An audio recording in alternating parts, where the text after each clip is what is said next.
Salamu aleykum mahruamlar, ýagdaýlaryňyz gowmay, janyňyz sagmay. Täze saklamaryny aýdymdan bir bölek TikTok goýupdym. Köpüňiz halapsyňyz, gow kommentariýalar ýazypsyňyz, gowaýdym, haladyk diýip.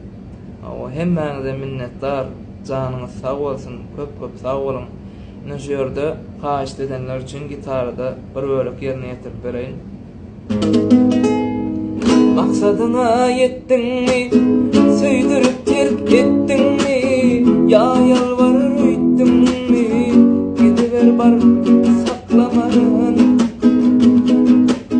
Dogry kalbym gyýylar, arzularym gömüler, gadrym bir gün bilener.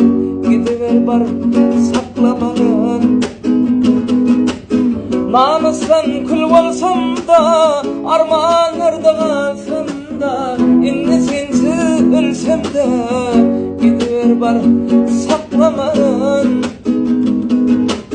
Sen derdiňden iki ýüzli, kalbym alawly közli, mert ýigit men bir sözli, gidiver bar saklamaryn.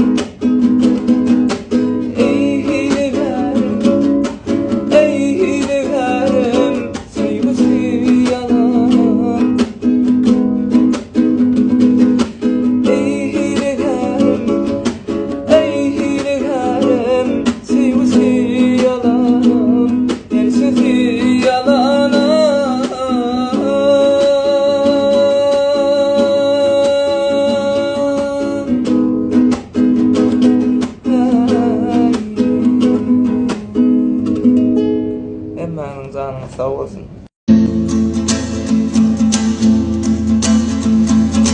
Aşyky köpegiň, çigirgir ýanmagyň girin, göwsüne şifa süýt beren, inin gerek bolmuna.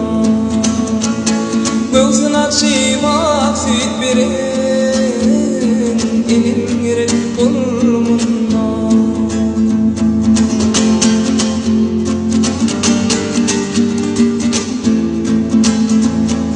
Bolumda ama begenen, oynamagyň, oğluna özüm gıynanan, atam gerek bolmuna.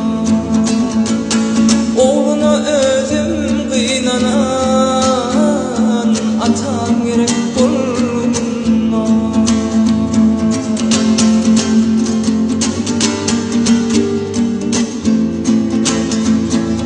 Aýyň gördüne bulan, sarylgam güllek sanan, ey mehriban aýal dost.